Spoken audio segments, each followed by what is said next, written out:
Assalomu alaykum. Xayrli kun. Hammaga yaxshi kayfiyat hamroh bo'lsin. Demak, kanalimizda mana ikkinchi video darsimizni boshlaymiz. Xo'p, 19-fevral kuni tushgan milliy sertifikat savollarining tahlili, oson usullarini o'rganishni boshlaymiz.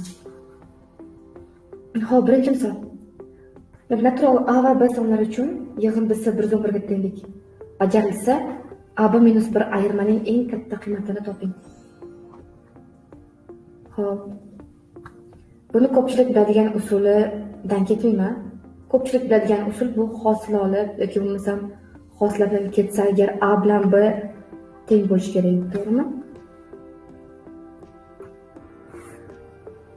A bilan B teng bo'lishi kerak edi.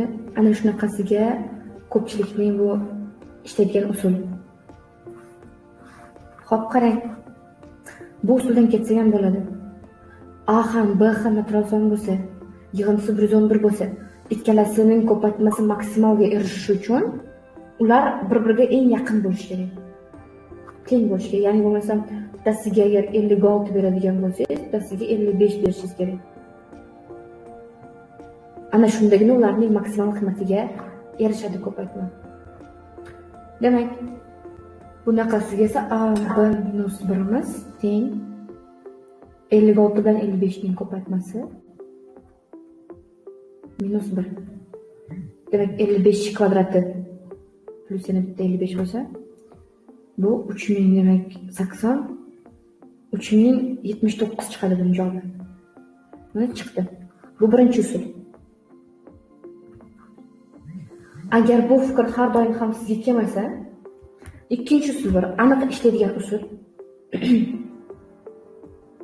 Aniq ishlaydigan usulimiz bu o'rniga qo'yish. Ya'ni boyamiz bizda 111 minus A ga teng. A B minus 1imiz esa barobar o'rniga qo'ysak, A ko'paytirilgan B ning o'rniga 111 minus A ni qo'ysam minus 1. Buni ochib chiqsak minus A kvadrat plus 111A minus 1 ga teng. Ifodamiz shu ko'rinishda bo'ldimi? Ya'ni buni qarasangiz, kvadrat funksiyaga kelib qoldi. A esa manfiy, demak, pastga qaragan parabola. Uning eng yuqori, ya'ni maksimum nuqtasi bor, eng katta qiymati bor. Ana shuni topishimiz kerak. Demak, formulamiz bizda y0 teng 4ac minus b kvadrat taqsim 4a teng. Endi o'rniga qo'yaman. 4a ning o'rniga minus 1. S ning o'rniga ham minus 1. Minus b ning o'rniga 111. 111 ning kvadrati. Taqsim 4 ko'paytirilgan minus 1. Barobar 4 kara minus 1 kara minus 1imiz 4 ni berdi. 4 minus 111 ning kvadrati taqsim minus 4. Buni ishlab chiqqaningizda javobingiz 3079,25 chiqadi. Demak, biz mana bu ifodaning eng maksimal qiymati 3079,25 ga teng ekan. Lekin bizda A bilan B ham natural son bo'lgani uchun javobimiz natural chiqishi kerak-ku. Demak, bunga eng yaqin butun sonimiz bu 3079 ekan. Bizda negadir kitobda kamchilik ketib qolibdi. Mana bu yerda B javobda xuddi biz ishlagan javob chiqishi kerak edi. 3079. Shunda bizda B javob bo'ladi. Xo'p, davom ettiramizmi? Birinchi ketma-ketligimiz qarang. 1 5 9 musbatlarning qo'shilayotgan narsani hammasini bitta ketma-ketlik qilib oldim. Va keyin shularning yig'indisini topdim formulaga qo'yib. Mana A1 plus AN taqsim 2 ko'paytirilgan n. N ni topish uchun nima qilardik? N ning formulasi bizda AN minus A1 taqsim D plus 1 degan formula bor. Ana shunga qo'yib sonni topib olyapman. Ana shunga qo'ydim. Mana AN minus A1 taqsim 4 plus 1. Xo'p, keyingisi. Endi keyingi ketma-ketligimiz manfilarni olyapmanmi, ayriluvchilarni -3, -7, -11 va hokazo -2023gacha. Hammasidan minus chiqarib yuborayim-da, keyin 3, 7, 11 ning yig'indisini topib olayim. Shunda menda A birim nechiga teng? 3 ga teng bo'lyapti. AN 2023 ga teng bo'lyapti. Taqsim 2 ko'paytirilgan n, to'g'rimi? N ning o'rniga men yozishim kerak, bu yerga yozaman. N ning o'rniga men yashil rangda yozgan formula eng oxirgisidan 2023 dan birinchi xatni ayiraman-da. D-imiz nechiga teng? 3, 7, 11 4 ga oshib ketdi, demak 4 ekan D va plus 1 ni qo'shib qo'yishim kerak. Bitta 1 bor. Xo'p, ketdik. Endi mahrajga o'tamiz. Mahrajda ham xuddi shu holat. 1, 3, 5 yig'indilarning hammasini bitta ketma-ketlik qilib olaman. 1, 3, 5 larning yig'indisi. Buni formula 1 A1 plus AN 2021 taqsim 2 ko'paytirilgan n. N ning o'rniga nima qilaman? Eng oxirgi xatdan birinchisini ayirib yuboraman-da. D ga bo'lishim kerak. Ikkitadan oshib boryaptimi? 1, 3, 5 lar. O'sha ikkitadan oshib borayotgani uchun 2 ga bo'lib qo'yaman va plus 1 ni ham qo'shib qo'yaman. Bo'ldi, birinchi ketma-ketlikni topdim. Keyingisi endi manfiylarni, ayrilayotgan narsalarni ham, demak, bitta ketma-ketlik qilib olib, ularni ham yig'indisini topishim kerak ekan. Demak, bu yoqda ham keyin ketma-ketlikdan hammasidan minus ishorani chiqarib olsam, ularning ham yig'indisi bo'lyapti shunda. 2, 4, 6, 2022 gacha o'yin yig'indi. Demak, A1imiz 2 ga teng, bunisi 4 ga teng. 2 oxirgisi 2022 taqsim 2 ko'paytirilgan n. N ning o'rniga esa topishim uchun eng oxirgi xatdan birinchisini ayirib yuboraman-da. D ga bo'lib yuboraman. Bizda D emas 2, 4, 6, 8 bo'lgani uchun 2 dan oshib boryapti. Bo'lib qo'yaman va 1 ni qo'shib qo'yaman. Barobar. Shuni hisoblab qo'ysak yetarli. Teng. Xo'p. 2021 ga 1 ni qo'shsam 2022.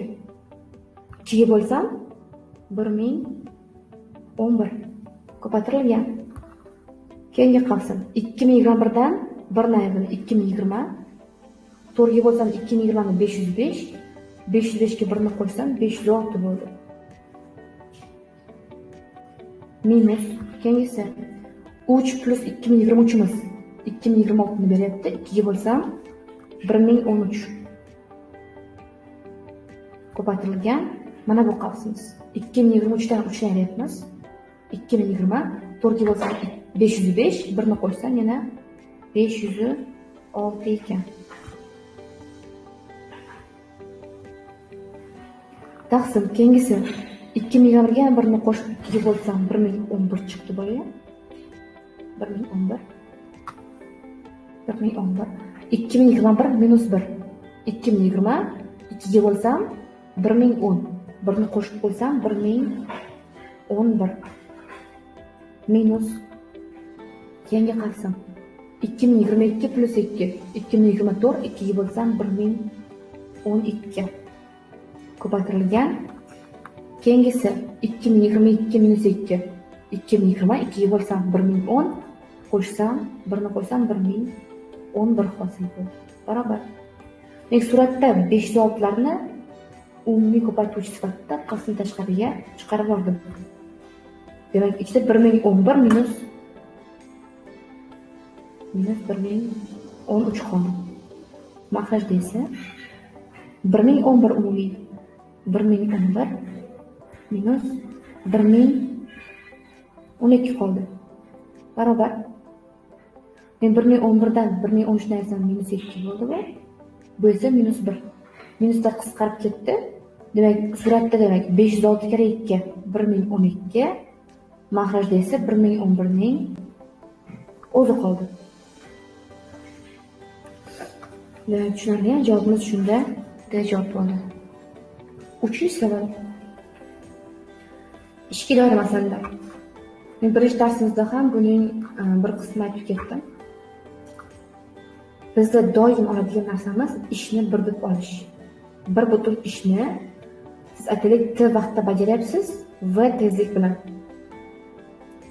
Bundan keyin ko'rinib turadiki, mana bu V teng 1/. T degan formani doim ishlatasiz. Ishga doirda, hovuzlarda, ishga doirda masalalarda V teng 1/T formaga qo'yib ketasiz bo'ldi. Demak, ikki ish chegyapti. Ular birgalikda ishlasa, demak, ularning V umumiysi bilan ular birgalikda ishlasa, bir ishni emas ekan, o'sha bitta ishning 3dan 2 qismini, ya'ni ular bitta ish bajarishmayapti, 3dan 2 ish bajarishyapti. 4 kunda bajarishyapti ekan. Mana formasini yozib oldim. To'g'rimi? Umumiy. Agar ular alohida ishlasa, birinchi ishchi ishni ikkinchisidan 5 kun oldinroq tugatadi. Birinchi ishchining vaqti ikkinchi ishchidan 5 kun kamroq ekan. Yozib oldim ham. Bu T1 bu birinchi ishchining sarflagan vaqti, T2 esa ikkinchi ishchining shu ishga sarflaydigan vaqti. Endi bizdan so'rayotgani, yolg'iz ishlaganda birinchi ishchi ishni necha kunda tugatadi? Bizdan T1 ni so'rayapti. Demak, ular birgalikda ishlaganda tezliklar qo'shilarmidi? Mana qo'shdik. Ular birgalikda ishlayapti va umumiy chiqyapti. Va birimiz esa bizda 1/T1 ga teng. Va 2 esa 1/T2. Va umumiyni berib qo'yishgan deb buni ikkilarni qisqartirib yuborsak 4 bilan 1/6 bo'ldi. 1/6 ga teng ekan. 1/T1 ning o'rniga nimani qo'yaman? Mana buni olib kelib qo'ysam, hammasiga 1/T2 -5 plus 1/T2 teng 1/6 bo'ldi. Endi shu ishni, shu tengliklamani ishlab qo'ysak, bizga yetadi. Umumiy mahraj hammasiga 6T2 ko'paytirilgan T2 - 5. Hammasiga ko'paytirib borsam, birinchisiga demak 6T2 tegdi. Plus keyingisiga 6ta T2 - 5 tegdi. 6T2 - 6 bor. T2 va T2 - 5 ning ko'paytmasi bo'ldi. T2 ning kvadrati minus 5T2. T2 ning kvadrati 6T2 plus 6T2 12T2 bo'ldi. Uni ayirma qilib tomonga o'tkazib yuborsam minus 17T2 bo'ldi. Minus 30 esa tomonga o'tkazib yuborsam plus 30 bo'lib o'tdi teng 0. Ko'rinib turibdiki, qarang.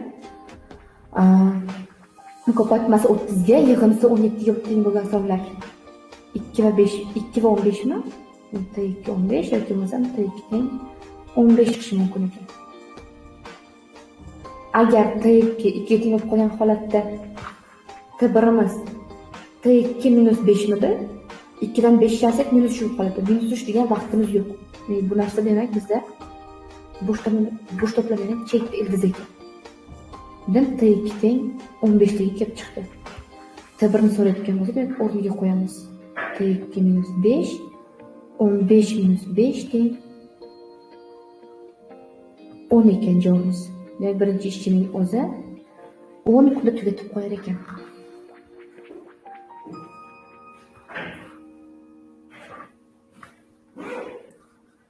Xo'p, tushunarli-a? Keyingisi 4-savol. 500 kilogramm ruda bor ekan. Tarkibida esa 12,5% temir bo'lgan 200 kilogramm ruda ajratib olindi. Tasavvur qilamiz bizda 500 kilogramm rudaning jamisi bor turibdi oldimizda.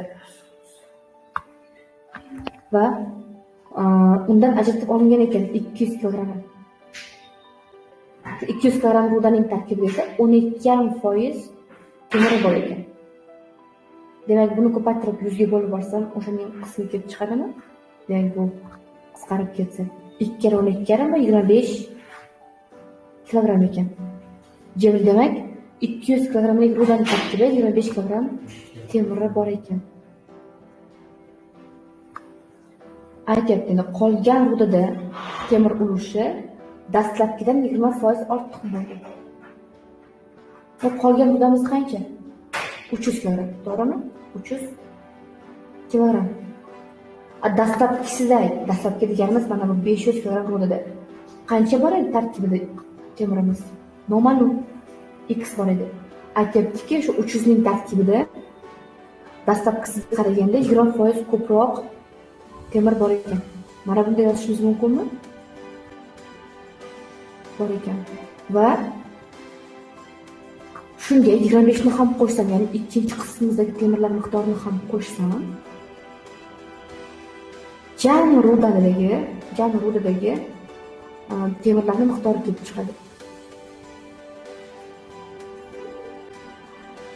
Yani jamimizda 500 kilogramm ruda, unda esa x foizi temir. Ana endi ishlasak, hop 300x plus 300 kere 0,2'miz 60 plus 25 teng 500x.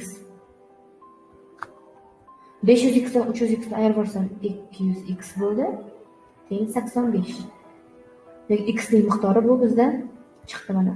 X barobar 85 taqsim 200 barobar 5 ga qisqartirib yuborsak 17 taqsim 40 bo'ldi. Bu x bizda endi o'sha dastlabki boshda 500 kilogramm rudadagi x ning temirning foiz miqdori edi, foiz ulushi edi. Ana o'shandan endi dastlab rudada tarkibida qancha kilogramm temir bo'lgan deb so'rasa, demak 500 ni temirning foiz ulushiga ko'paytirib qo'yamiz topganimizga. 40 dan 17. Javobimiz demak buni qisqarib ketsa 0 bilan. Xo'p, 50 ni 4 ga bo'lsam 12,5 ko'paytirilgan 17. Buni ko'paytirib qo'ysak nima chiqadi? 25 taqsim 2.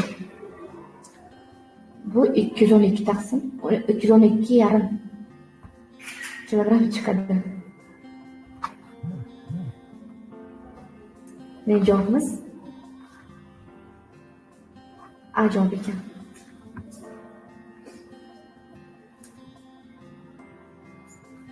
Xo'p. Keyingi o'tamiz. Xo'p, 5-savol. Bu nisbatan osonroq savollar turibdi ular. Yani bizda umumiy 10 ning eng kichik darajasini qafdan tashqariga chiqarib yuboramiz. 10 ning 50-sini chiqarib yuborsak, 10 ning 55-sidan 10 ning 50-sini chiqarib yubordik. 10 ning 5-si qoldi. Plus 10 ning 54-sidan 10 ning 50-sini chiqarib yuborsak, 10 ning 4-si qoldi. Va plus 1. Yani 10 ning 50-si, yani 10 ning 50-sini chiqarib yuborsak, 1 ning o'zi qoldi. Mahrajda esa 10 ning 49 darajasi bu eng kichik daraja ekan. Demak, bizda mana buning o'rnida 1 qoldi, plus buning o'rnida 10 ning 53-sini 10 ning 49-siga bo'lsam 10 ning 4-si qoldi va buning o'rnida esa 10 ning 54-sini 10 ning 49-siga bo'lsak 10 ning 5-darajasi qoldi. Barobar. Bular bir xil bo'lib qoldi mana. Qisqartirib yuboramiz bularni. Qisqarib ketdi. 10 ning 50-sini esa 10 ning 49-siga bo'lib yuborsak, 10 ning 1-si, ya'ni 10 ning o'zi javobi qoldi. Hop. 6-savol. Demak, qarasak 2022, 2024. 2023 dan bitta ayrilyapti va bitta qo'shilyapti. To'g'rimi? Demak, buni barobar 2022 ni ham 2024 ni ham men 2023 ga keltiraman. 2023 minus 1 2023 plus 1 va yana plus 1 bor. Mahrajda 2024 va 2030 ikkalasini ham 2027 ga keltirsak bo'ladi. 2027'dan 3 ayrilyapti.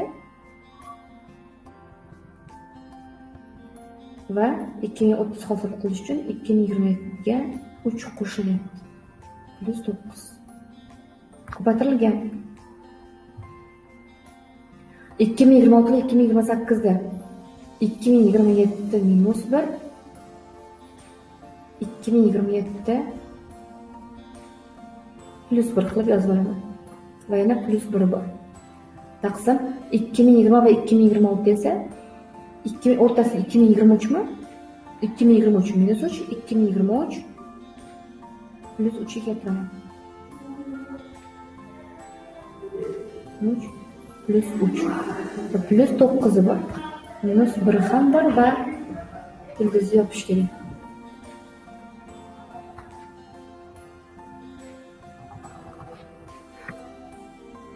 Plus ildizda 25 ekan. Undan 5 ildizdan chiqadi. Endi mana buni qarasak, a minus b va a plus b ayirmasi va yig'indisi bor ekan. Ularning ko'paytmasi bizda kvadratlari ayirmasini berarmidi? Yozaman.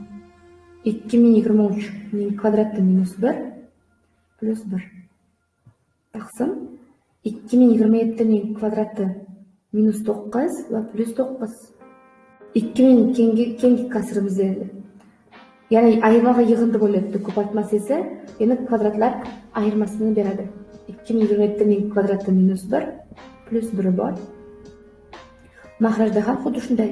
2023 ning kvadrati minus 1 minus 9 beradi. Mana bu yerda 2023 ning kvadrati minus 3 ning kvadrati bo'ldi-da. Minus 9 qilib yozdik. Plus 9 bor. Va minus 1 ham bor. Keyin x yapamiz. Plus 5 bor. Teng. Minus 1 va 1 qisqarib ketdi. Ildizda 2023 ning kvadratining o'zi qoldi. Mahrajda 2027 ning kvadrati ko'paytirilgan. Minus 1 va 1 yana qisqarib ketdi. 2027 ning kvadrati taqsim 2023 ning kvadrati minus 1 plus 5. Va endi zavq beradigan joyi qisqartirish. Mana bu bilan qisqarib ketdi. 2020 dan 2023 ham qisqarib ketdi. Bu kasrimiz o'rnida 1 qoldimi? 1 dan 1 ni aytsak 0 bo'ldi. Bu ildizimizning hammasining javobi 0 chiqar ekan. 0 ga 5 ni qo'shsak, javob 5 ning o'zi qolar ekan. Javobimiz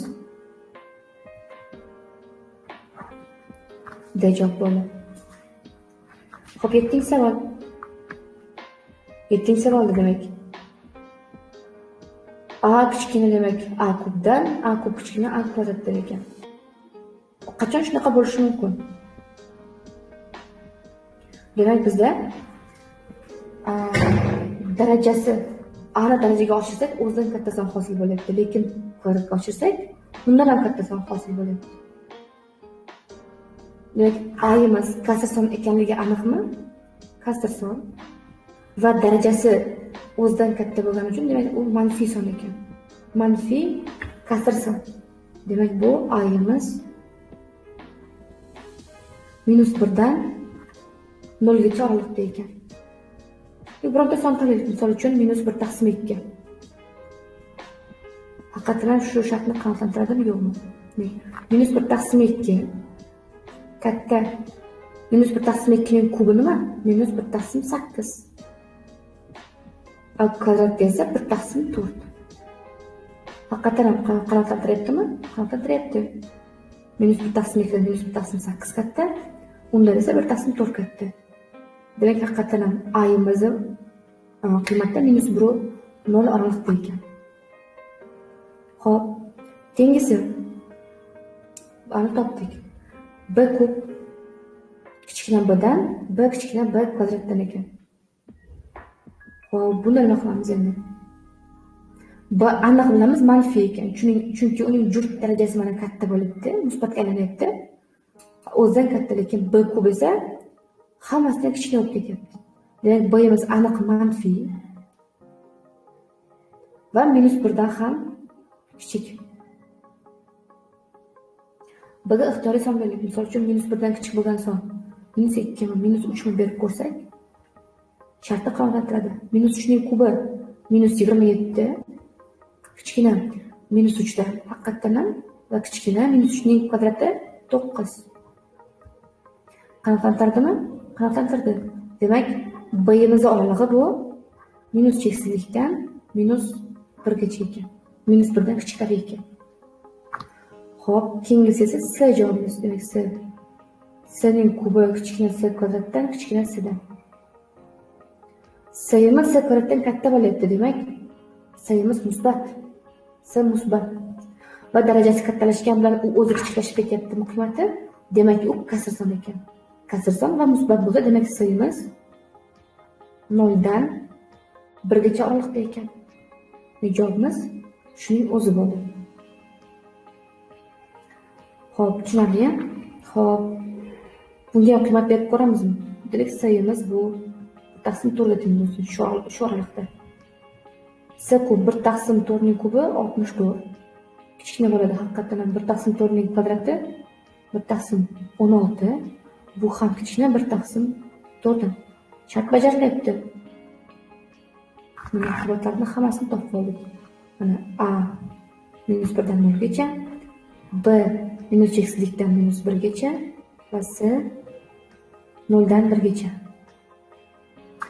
Ana endi ifodadagi modullarning hammasini tekshirib ko'ramiz. Modulning ichi musbatmi, manfiymi? B dan 1 s'ni ayirsak, bu manfiy son edi. Undan s'ni ayirdik. S musbat sonda ayirsak yana manfiy chiqdi. -1 dan ayirsak yana manfiymi? Bu aniq manfiy son ekan. Xo'p, A, B-chi? A manfiy son, B ham manfiy son, ko'paytmasi esa musbat bo'ldi.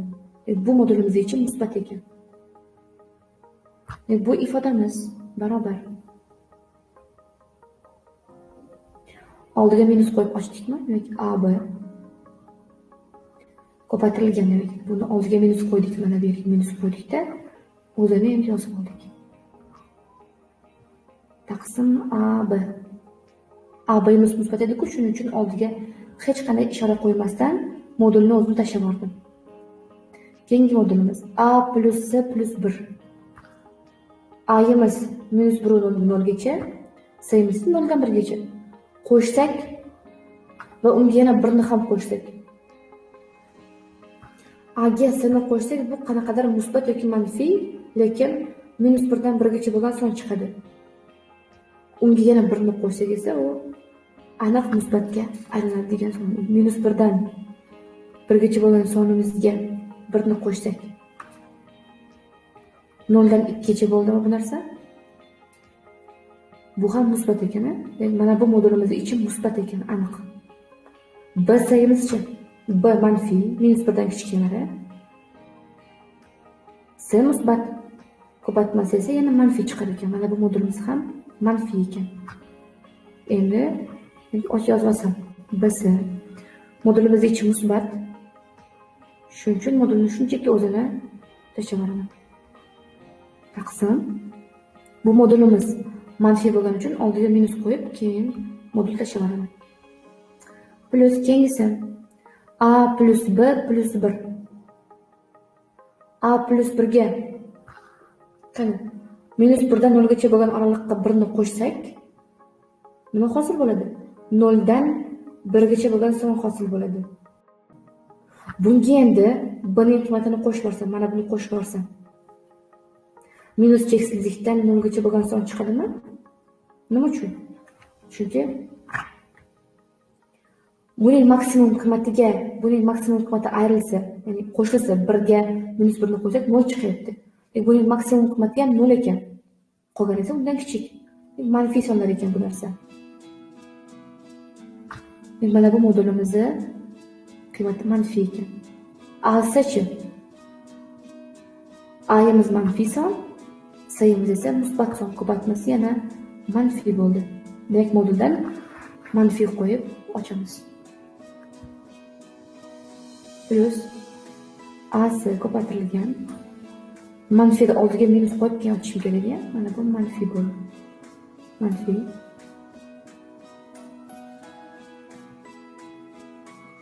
A plus B plus 1. taqsim minus a'si teng. Endi qisqartirib boramiz. Mana a'lar qisqarib ketdi, b'lar qisqarib ketdi, a'lar ham qisqarib ketdi, plyuslar ham qisqarib ketdi. Nima qoldi endi? Minus b plus c plus 1.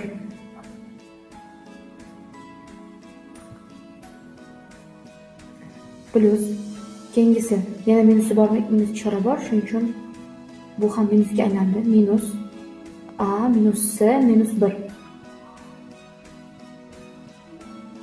Keyingisi plus a plus b plus 1 barobar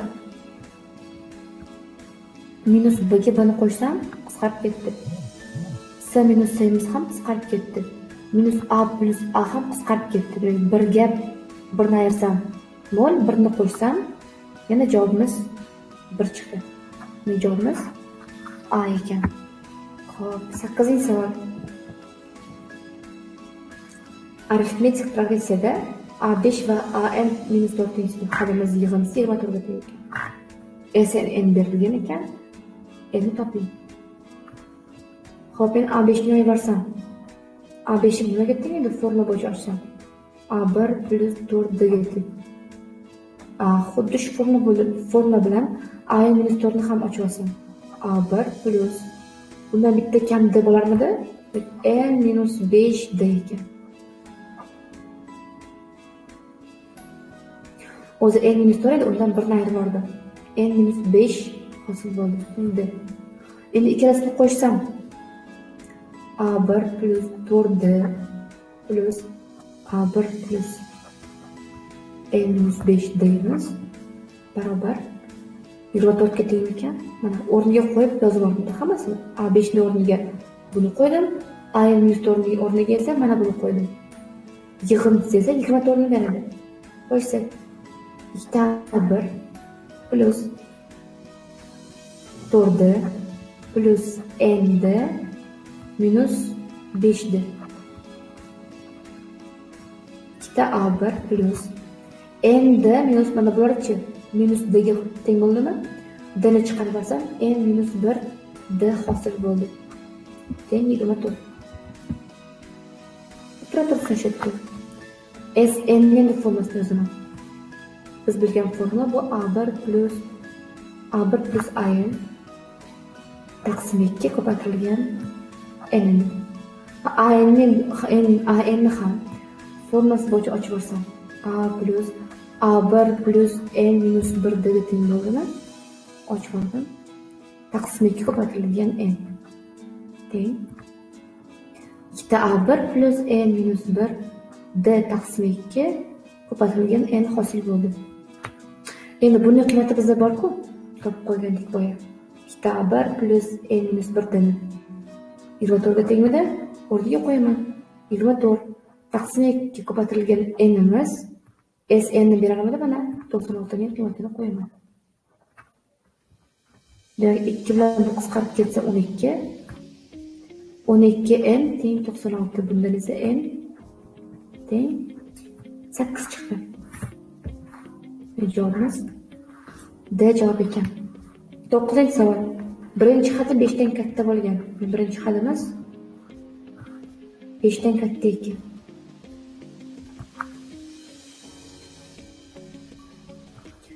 Geometrik progressiyada B1, B2, B3larning yig'indisi berilgan. Ularning ham yig'indisi berilgan ekan. Dastlabki 6 ta xalining yig'indisini toping. S6 ni topish kerak ekan. Xo'p, mana buni o'zini yozib olaman, lekin B2 va B3larni ham B1 va Qga bog'lab. B2 miz B1 Qga tengmidi?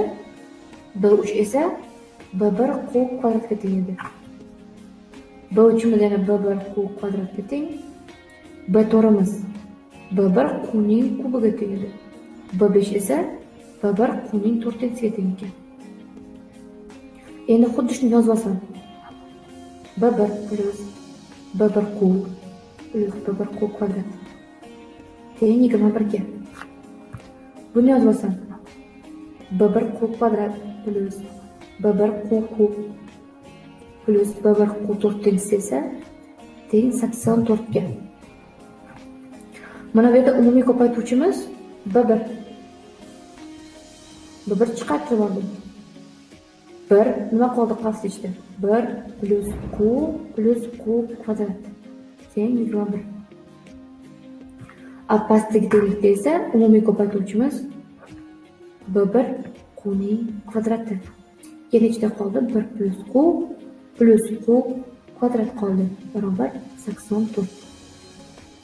Qarang, shu ikki tenglikni bo'lib yuborsak bir-biriga. Birinchi tenglikni ikkinchi tenglikka bo'lib yuboramiz. Shunda bular qisqarib ketdimi hammasi?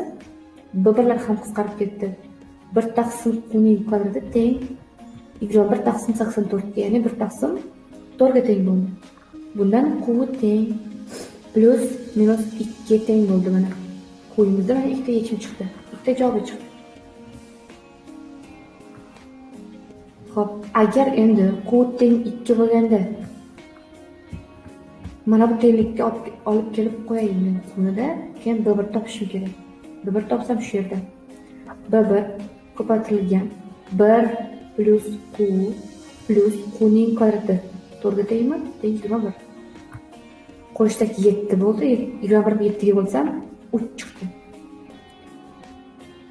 Bu bizni qanoatlantiradimi yo'qmi? Yo'q, chunki boya biz aytdik shartda. b1imiz 5 dan katta bo'lishi kerak deb. Shuning uchun bu narsa yechimga kirmaydi. Bu chet ildiz. Agar qning o'rniga -2 ni qo'yganimizda-chi? Xuddi shu tengligimiz b1 ko'paytirilgan 1 plus qning o'rniga -2 qo'yaman. Plus -2 ning kvadrati teng 21. Bundan b1 teng 1 -2 -1 ga tengmi? -1 plus 4. Bu 3 ga teng bo'ldi. Agar 21 ni 3 ga bo'lib yuborsam 7. b1imiz 7 ga teng ekan. Haqiqatan bu ham 5 dan katta, yechimga kiradi. Ya'ni b1imiz 7 ga teng, q esa -2 ga teng ekan. Bizdan nimani so'rayapti? S6 ni so'rayotganmidi? Endi olib borib o'rniga qo'yaman. S6 ni o'rniga b1 ko'paytirilgan 1 minus qning n'chisi taqsim 1 minus q teng b1imiz 7 ko'paytirilgan 1 minus -2 ning 6-chisi n6 ga teng mana. 1 minus q minus -2 teng 7 ko'paytirilgan -2 ning juft darajasi minuslar yo'qoldi. Mana bu minus yo'qolib qoldi. -2 ning 6-chisi 2 ning 6-chisi 64 ga teng. 1 dan 64 ni ayirsak -63 hosil bo'ldi. Taqsim 1 plus 2 bo'ldi bu yog'i. 3 ga teng bo'ldi. Bu qisqarib ketsa bu bilan 21 bo'ldi bu yog'i. Bunga 1 tegdi. Javobimiz shunda -7 kara 21, ya'ni -140. 7 javob chiqdi. Javobimiz B ekan. Keyingi savol. A minus B teng 4 bo'lsa mana buni hisoblang. Xo'p, bizda ikki xil usuli bor. Birinchisi oson lekin vaqt oladigan usuli, ikkinchisi esa vaqt olmaydigan, tez ishlanadigan usul. Birinchi usulda agar A ning o'rniga B plus 4 ni qo'yib, buni hammasini o'rniga qo'yib ochib chiqib qisqartirishingiz mumkin. Ikkinchi usulda esa men buni ishlamagan bo'lardim, to'g'risi. Mana buning hammasi ko'rinib turibdi. A kvadrat minus B kvadratni ayirma va yig'indining ko'paytmasi qilib yozib olsam. Plus 3 A minus B bo'ldi. Bu yerdan 3 ni chiqarib olsam, shunday bo'ldi. Mahrajda esa qarang, A kvadrat plus 6A plus 9 imiz A plus 3 ning kvadratini berdi. Va minus B kvadrat bor. A plus 3 ning kvadratini berdi u narsa minus B kvadrat bo'ldi. Teng. Suratda A minus B umumiysi bor-ku, chiqarib oldim shu hammasini. Ichida qoldi A plus B plus mana bu 3 imiz qoldi. Taqsim. Endi bu kvadratlar ayirmasi bizda bitta yig'indi, bitta ayirma bo'lardi. A plus 3 plus B, A plus 3 minus B. Teng Bular qisqarib ketdimi hammasi? Mana bular qisqarib ketdi. Endi a minus b ning o'rniga tayyor mana bu to'rni olib kelib qo'yaman. Bu 4 butun ekan. Mahrajda esa a minus b plus 3 bor. A minus b'im 4 ni berdi, plus 3 esa 7 ni berdi. Shunda javobimiz mana D javob chiqdi.